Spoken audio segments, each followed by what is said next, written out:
Good morning बच्चों। नवीन राजस्थान की online classes में आपका स्वागत है। प्यारे बच्चों, कक्षा 7th की ऑनलाइन क्लासेस आज से हम शुरू करने जा रहे हैं। तो सभी बच्चे ध्यान से सुने कि हमारी जो पाठ्य पुस्तक है वो आपको विद्यालय से परचेज़ करनी है। पाठ्य पुस्तक जो है वो आपकी प्राइवेट बुक है, वो मार्केट में नहीं मिलेगी, आपको विद्यालय आकर वो परचेज़ करनी होगी।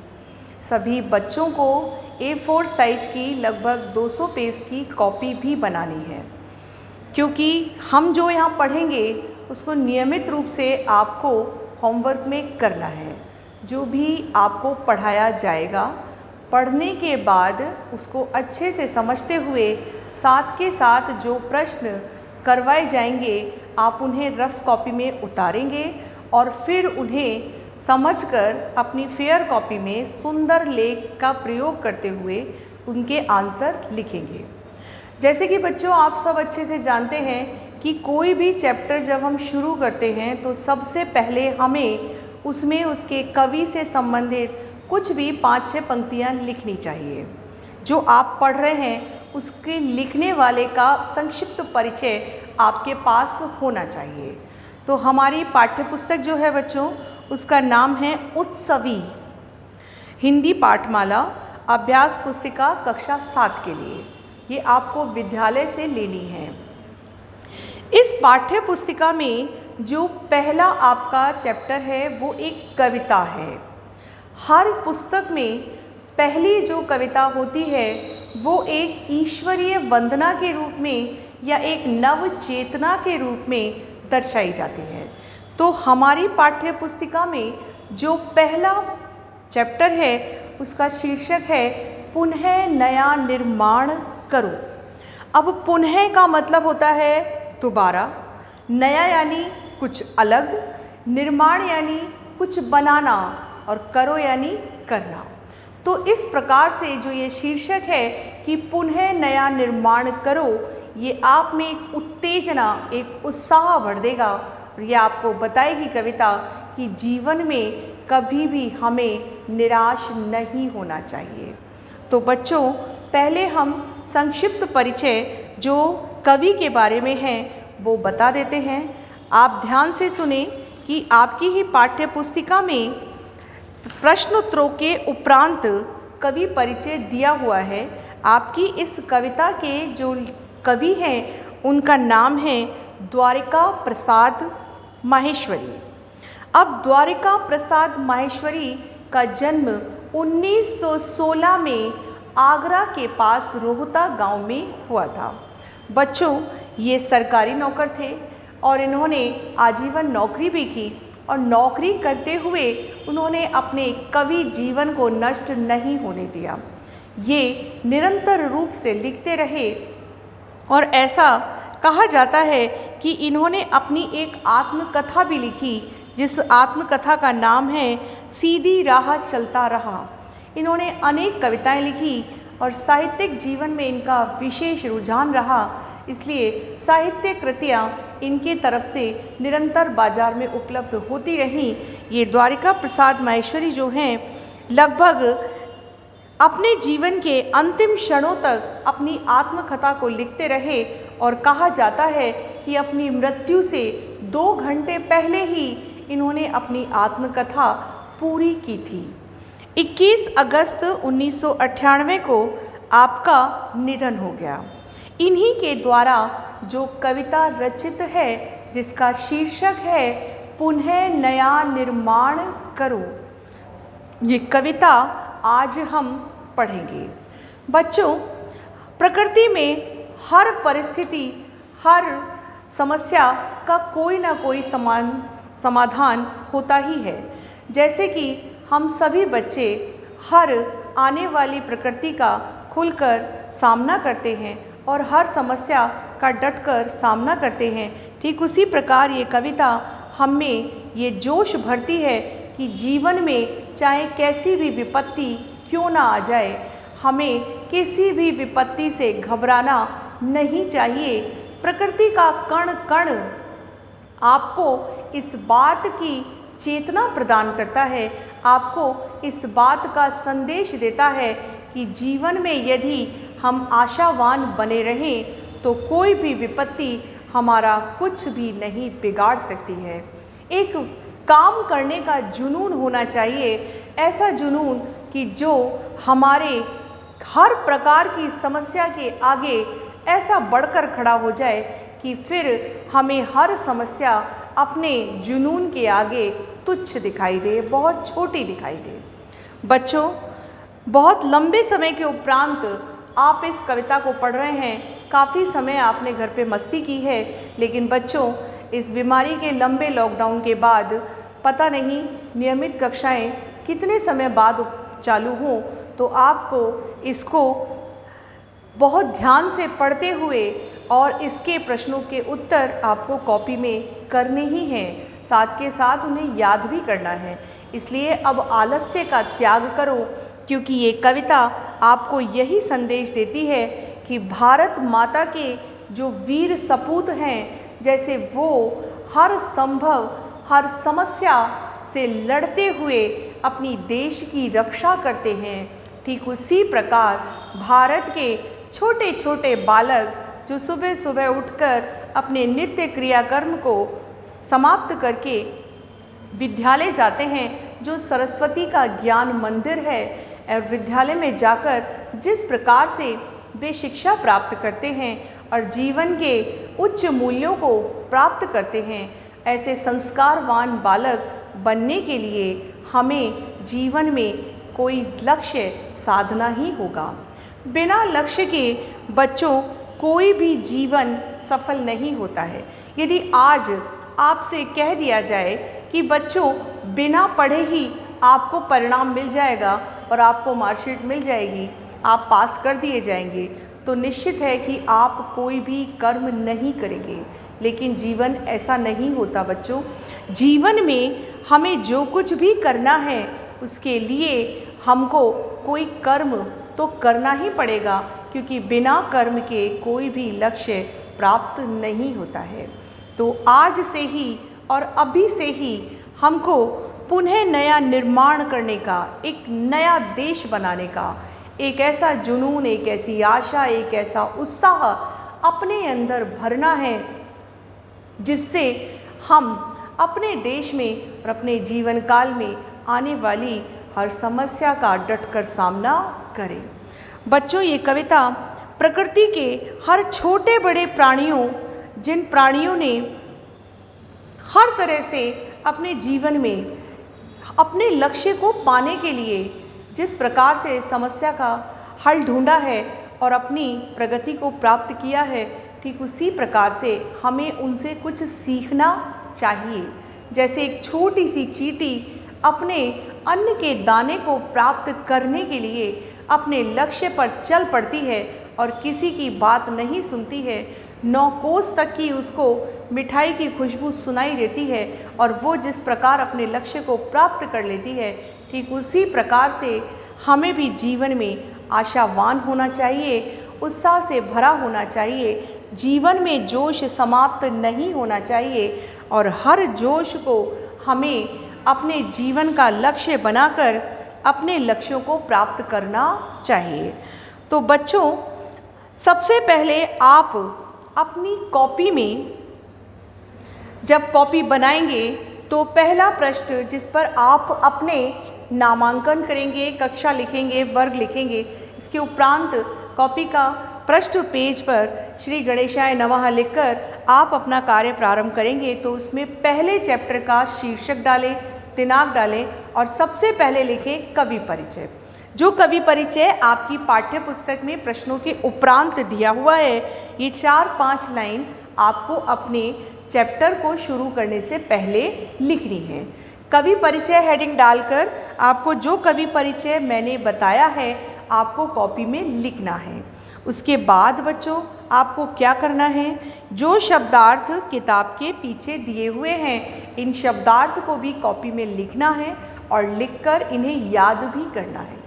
इन शब्दार्थ के अलावा यदि कोई भी शब्दार्थ महत्वपूर्ण होगा तो आपको बोर्ड पर अंकित कर दिया जाएगा।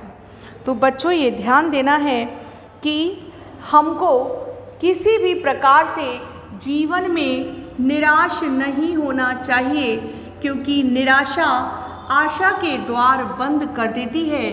इसलिए हमें अपने जीवन में अपने लक्ष्य को प्राप्त करने के लिए सदैव आगे बढ़ते रहना चाहिए। जिस प्रकार आपकी माँ सुबह उठती है, आपके लिए खाना बनाती है, आपके लिए अपने जीवन को समर्पित कर देती है, भयंकर गर्मी में पसीने में नहाती हुई वो रसोई में काम करती है, ठीक उसी प्रकार से आपको भी अपने लक्ष्यों को प्राप्त करने के लिए अपने जीवन में हर प्रकार से, हर समस्या से जूझते हुए, लड़ते हुए आगे बढ़ते चले जाना चाहिए। तो बच्चों ये कविता, जैसा कि आपको बता दिया कि कवि परिचय पहले लिखना है, फिर आपको शब्दार्थ लिखने हैं और शब्दार्थ लिखकर उन्हें याद भी करने हैं। अब हम कविता शुरू करते हैं। कविता में प्रसंग में दिया हुआ है कि प्रस्तुत कविता में कवि ने धरती के सपूतों को नया निर्माण करने की प्रेरणा दी है।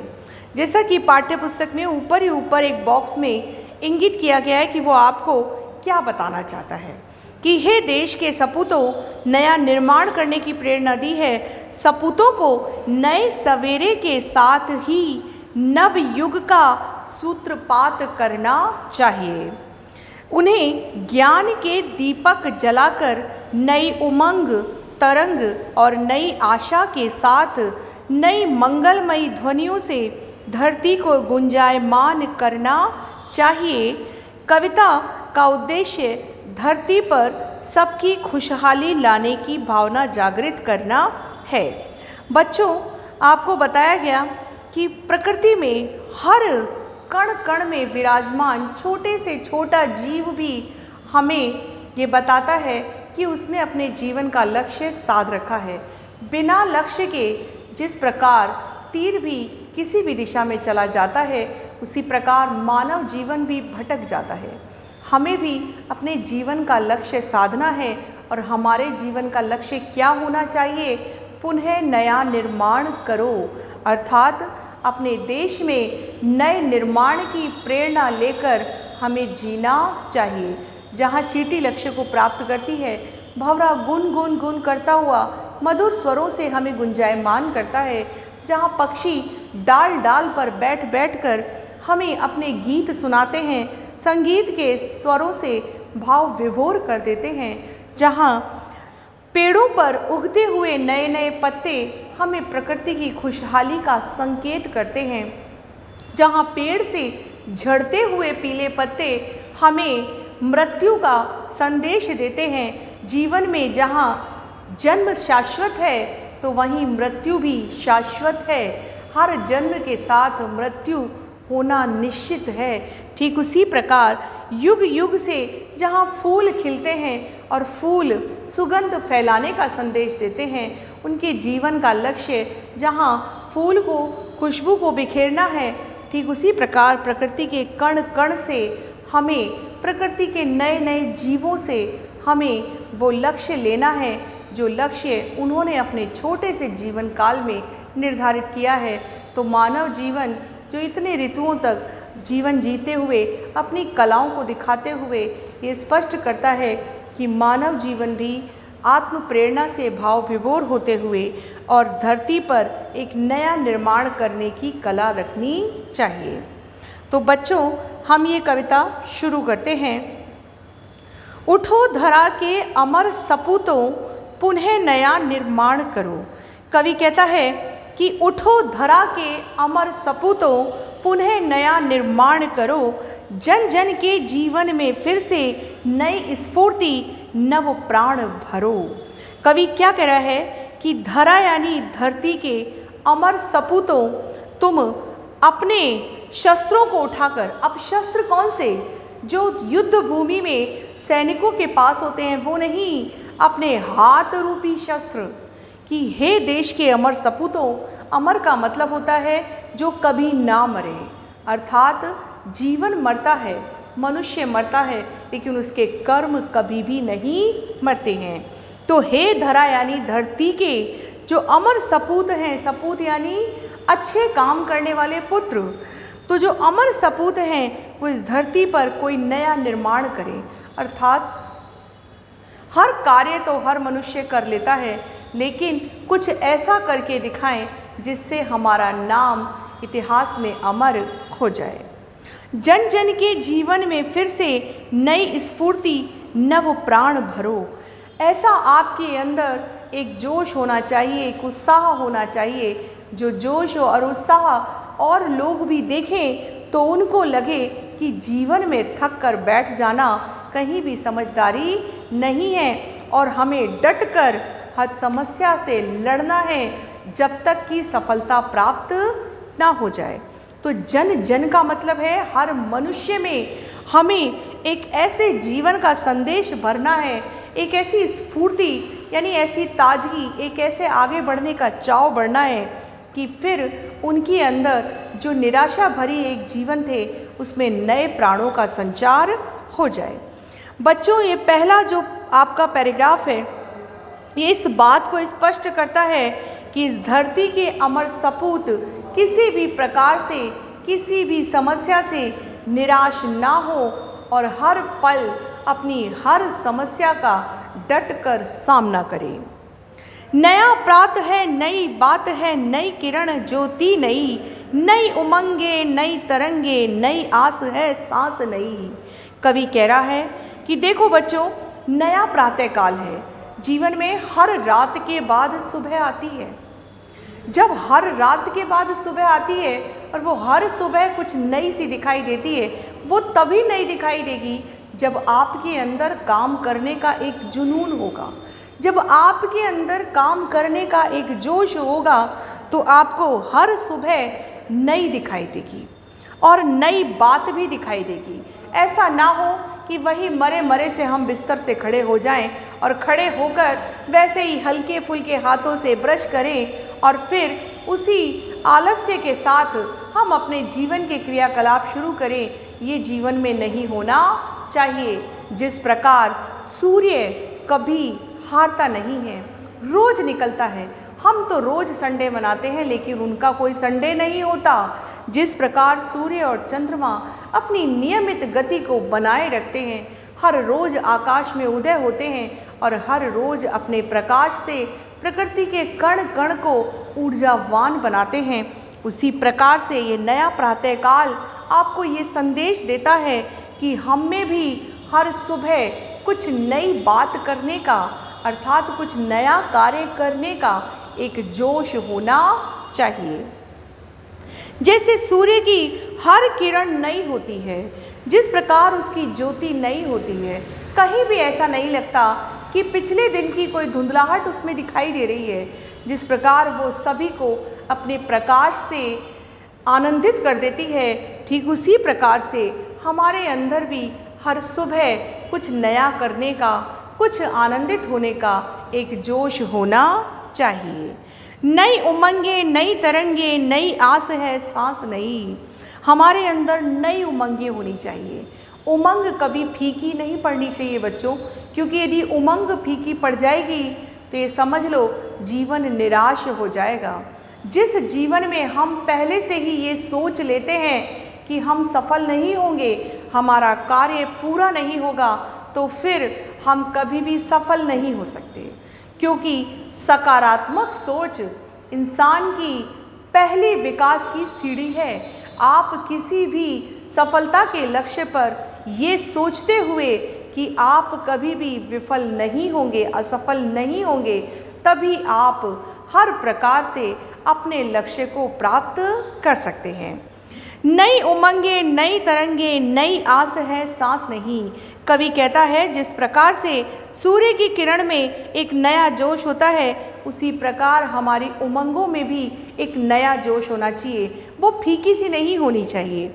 एक नई तरंग हमारे हृदय में हिलोर लेनी चाहिए, अर्थात हमारे हृदय के अंदर ऐसे काम करने की उत्साह की किरणें होनी चाहिए कि हम काम में इस प्रकार से लग जाएं कि जब तक सफलता ना मिले तब तक उस काम को ना छोड़ें। नई आस है सांस नई। देखो आशा भी नई है, अर्थात हमें हर पल ये सोचना चाहिए कि आज नहीं हुआ तो कल हो जाएगा। कल नहीं हुआ तो परसों हो जाएगा, लेकिन कभी भी आशा का साथ नहीं छोड़ना चाहिए, क्योंकि ये आशा ही तो है जो जीवन के हर लक्ष्य तक हमें पहुंचाती है। जैसे कि मनुष्य की हर सांस, आती जाती सांस, हमें नहीं पता कि कौन सी सांस अगले पल आएगी या नहीं आएगी। जिस प्रकार हर सांस नई होती है, उसमें एक उत्साह होता है कि जीवन हमारा गतिमान है, ठीक उसी प्रकार से हमें भी जोश के साथ, उत्साह के साथ अपने जीवन काल को, नए लक्ष्यों को धारण करते हुए इस धरती पर पुनः नया निर्माण करने के लिए आगे बढ़ाते रहना चाहिए। युग युग के मुरझे सुमनों में नई नई मुस्कान भरो, उठो धरा के अमर सपूतों, पुनः नया निर्माण करो। युग युग के मुरझे सुमनों में, अब सुमन शब्द का मतलब होता है बच्चों, अब आज तक आप ये जानते थे कि सुमन का मतलब होता है फूल, क्योंकि सुमन शब्द जो है वो फूल का यानी पुष्प का पर्यायवाची है। लेकिन बच्चों, सुमन शब्द जो है वो दो शब्दों से मिलकर बना है, सु और मन, अर्थात अच्छा मन। सु का मतलब होता है अच्छा,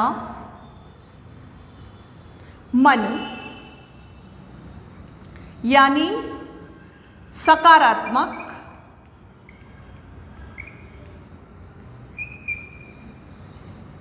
सकारात्मक सोच। आज तक आपको ये बात शायद किसी ने नहीं बताई होगी बच्चों, क्योंकि हम छोटे बच्चे हैं और छोटे बच्चों के हिसाब से हम केवल पर्यायवाची याद करते हैं, लेकिन उन पर्यायवाची शब्दों के भी अपने कुछ अर्थ होते हैं। कोई भी पर्यायवाची किसी भी व्यक्ति के लिए, किसी भी शब्द के लिए, पुष्प के लिए या किसी भी अन्य जीव के लिए जो पर्यायवाची बनता है, उस पर्यायवाची का ये कारण नहीं है कि वो ऐसे ही बना दिया गया, उसका कहीं ना कहीं कोई विशेष कारण होता है। जैसे कि फूल का ये पर्यायवाची जिसका मतलब है सुमन, तो सु शब्द का मतलब है अच्छा और मन यानी मन, तो अच्छा मन यानी सकारात्मक सोच। तो ये बात आपको ध्यान देनी है कि युग युग से मुरझे सुमनों में, तो युग युग से मतलब बहुत समय से जो सुमन मुरझा गए हैं, अर्थात जो लोग बड़े आशान्वित थे लेकिन बहुत समय से जो निराश हो गए हैं, ऐसे निराश मन में हमें नई नई मुस्कान भरनी है। युग युग से मुरझे सुमनों में नई नई मुस्कान भरो। जो युगों काल से अर्थात बहुत समय से निराश हुए अपने जीवन को व्यतीत किए जा रहे हैं, एक मशीनवत जिस प्रकार जो अपनी जीवन को आगे बढ़ाते जा रहे हैं, जिनमें किसी प्रकार की स्फूर्ति नहीं है, जिनमें किसी प्रकार की सकारात्मकता नहीं है, ऐसे लोगों में आपको नई नई मुस्कान भरनी है। अर्थात बच्चों, ये कविता बच्चों के लिए है और बच्चे ही अपने बड़ों में नई मुस्कान भर सकते हैं। जब बच्चे अपने आप में ये सोच लेते हैं कि हमें ये काम करना है, तो वो करके ही रहते हैं। उठो धरा के अमर सपूतों, पुनः नया निर्माण करो। कवि कह रहा है कि अरे धरा के अमर सपूतों, उठ जाओ और पुनः अपने देश का नया निर्माण करो। यही बात वो आपको बता रहा है कि हमारी धरती माँ, जिस धरती माँ के ऐसे अमर सपूत हैं, जो अमर सपूत अपने कर्मों के द्वारा इस धरती पर ऐसे नए नए कार्य उत्पन्न करते हैं, जिन कार्यों के परिणाम स्वरूप हमारा देश पूरे विश्व में जाना जाता है। ऐसे ही अमर सपूत, यद्यपि अमर का मतलब है अधिक कभी ना मरने वाला, लेकिन यहाँ अमर का मतलब कभी ना मरने वाले से ना लेकर इस अर्थ में लिया जाएगा कि उनके कार्य जो हैं वो सदैव याद किए जाते रहेंगे। अर्थात उनके कार्य कभी भी खंडित नहीं होते हैं। कार्य से ही मनुष्य जीवन में याद किया जाता है। इंसान मर जाता है, उसका शरीर पंचभूतों में विलीन हो जाता है, लेकिन उनके कर्म जो हैं वो व्यक्ति को लंबे समय तक इतिहास काल में अमर बना देते हैं। डाल डाल पर बैठ विहग कुछ नए स्वरों में गाते हैं, गुनगुन करते भंवरे भौरे मस्त हुए मंडराते हैं। देखिए बच्चों, डाल डाल यानी पेड़ की हर डाल पर, विहग का मतलब होता है पक्षी। अब देखिए, विहग का मतलब है पक्षी। अब विहग शब्द जो है ये बड़ा कठिन शब्द है। हम पक्षी तो जानते हैं, खग जानते हैं, लेकिन विहग नहीं जानते हैं। तो डाल डाल पर बैठा हुआ पक्षी, आपको ध्यान देना है कि विहग का मतलब है पक्षी। कि डाल डाल पर बैठा हुआ विहग जो पक्षी है नए स्वरों में गीत गाता है। पक्षी जो है उसे क्या चाहिए? दाना चाहिए, पानी चाहिए, कुछ भी नहीं चाहिए, लेकिन वो अपने स्वरों से हर मनुष्य को गुंजायमान करता है, हर मनुष्य को कुछ नए गीत सुनाता है। कोयल जैसे मधुर स्वरों में गाने वाली जो कोकिला है, उसके स्वरों को सुनकर मन में एक हिलोर उठने लगती है और ऐसी तरंगे चलती हैं कि लगता है कि हम भी पक्षी बन जाते और पक्षी के साथ गुनगुनाते। कि कवि कह रहा है कि जिस प्रकार डाल डाल पर बैठकर पक्षी नए स्वरों में गीत गाते हैं और गुनगुन करते हुए भंवरे जिस प्रकार से मस्त हुए मंडराते रहते हैं, जिन्हें इस बात का डर नहीं होता कि कुछ पलों बाद या कुछ घंटों बाद उनके जीवन काल समाप्त हो सकता है, लेकिन आने वाली मृत्यु का भय ना रखते हुए जीवन को हर पल जीना चाहिए।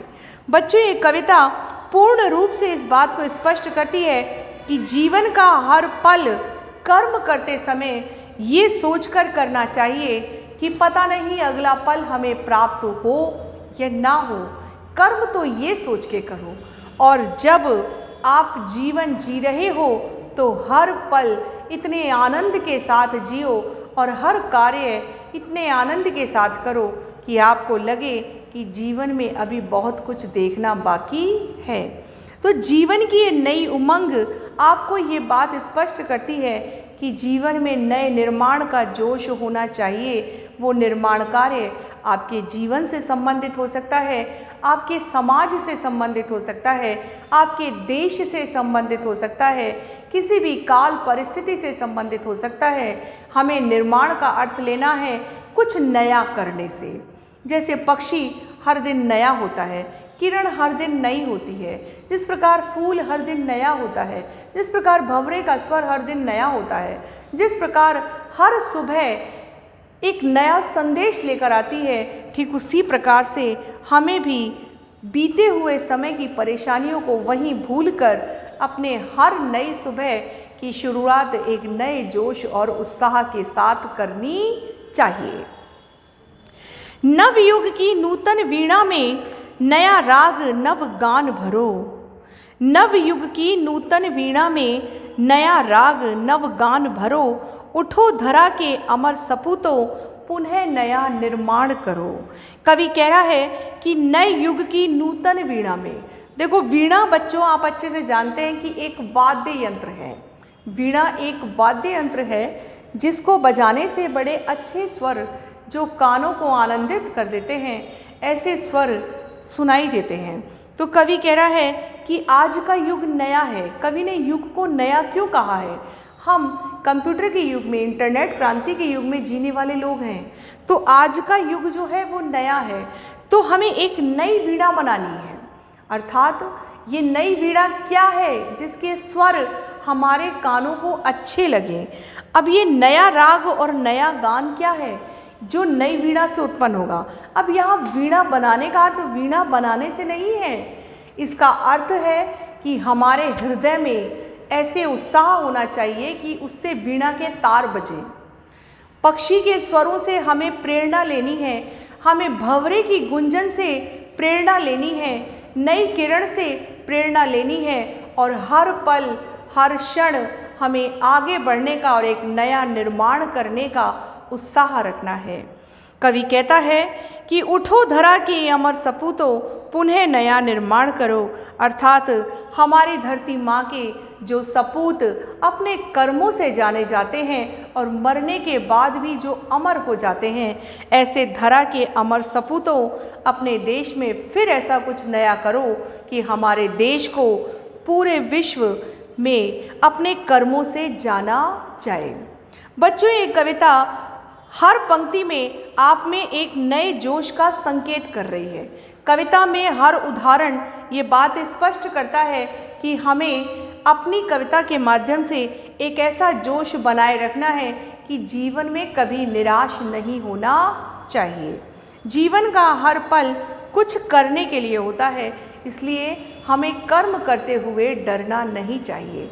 असफलताएं, बाधाएं तो हमारी परीक्षाएं होती हैं। जिस प्रकार परीक्षा में कभी हम सफल होते हैं और कभी असफल हो जाते हैं, ये परीक्षाएं हमें और अधिक मजबूत बनाती हैं। इसलिए जीवन में कभी असफल होकर हमें निराश नहीं होना चाहिए, क्योंकि बच्चों, उठता वही है जो पहले गिरता है।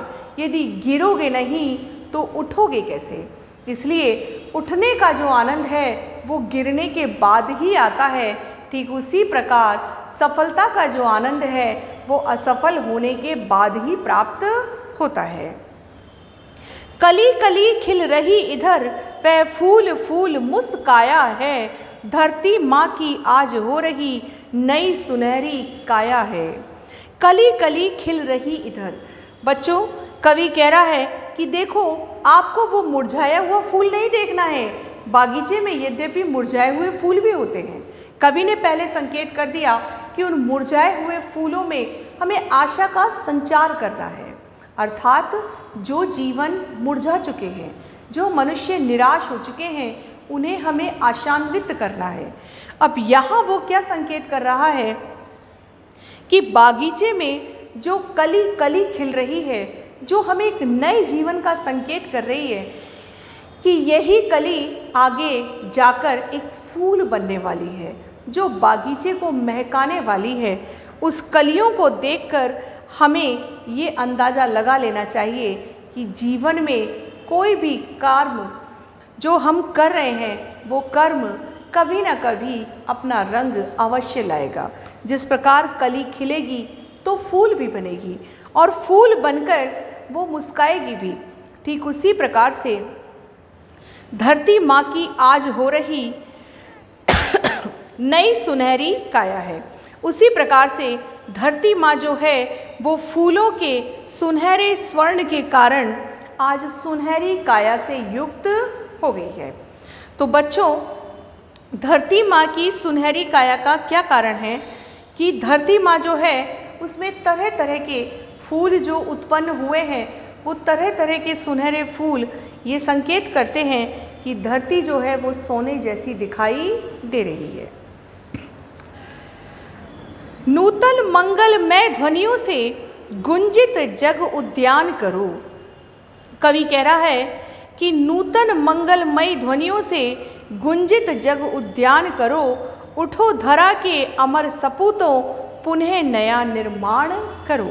कवि कह रहा है कि नूतन यानी नई, नूतन यानी नया तन, नूतन यानी नया।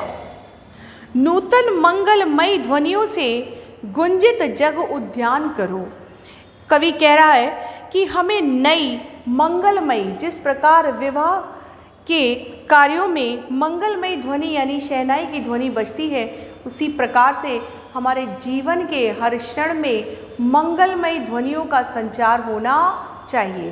कहने का तात्पर्य है कि जीवन में किसी भी प्रकार से शोक नहीं होना चाहिए।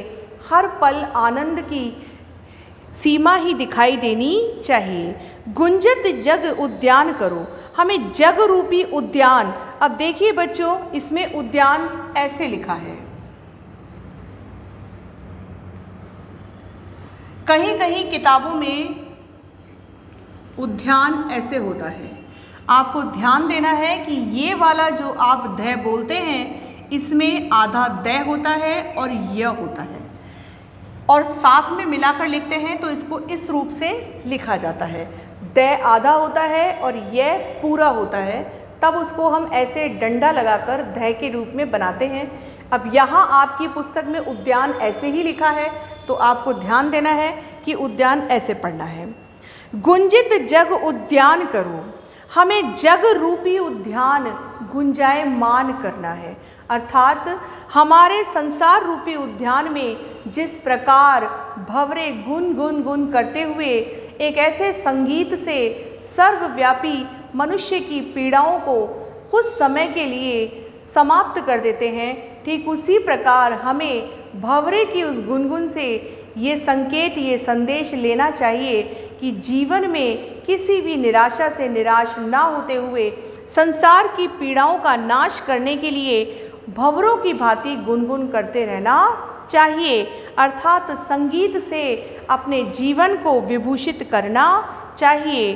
कवि कहता है कि उठो धरा के अमर सपूतों, पुनः नया निर्माण करो, कि हे भारत माँ के अमर सपूतों, अपने कर्मों के माध्यम से अपने समस्त कर्मों को सफल बनाते हुए अपने देश में एक नए निर्माण का संदेश दो।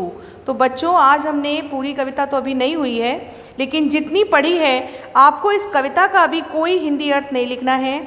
आज के गृह कार्य के प्रश्न आपको जो करने हैं वो नोट कीजिए। आपकी पाठ्य पुस्तिका में प्रश्नों के उपरांत कवि परिचय जो एक पैराग्राफ में दिया गया है, उस जो पैराग्राफ में दिया गया है आपको वो पैराग्राफ कॉपी में सबसे पहले लिखना है। डेट डालनी है, पाठ का शीर्षक डालना है और उसके बाद में द्वारिका प्रसाद महेश्वरी जो आपके कवि हैं इसका परिचय कॉपी में 5-6 लाइनों में लिखना है। उसके बाद पाठ्य पुस्तिका में कविता के उपरांत जो शब्दार्थ हैं वो शब्दार्थ आपको कॉपी में लिखने हैं और फिर उन्हें याद करना है। तो बच्चों, आज का यही गृह कार्य है। आपको फिर भी कोई अन्य प्रश्न मन में यदि आ रहे हो तो उन प्रश्नों को आपको अपनी कॉपी में लिख कर रखना है और नियमित कक्षाओं में आपको वो प्रश्न पूछते हैं। धन्यवाद।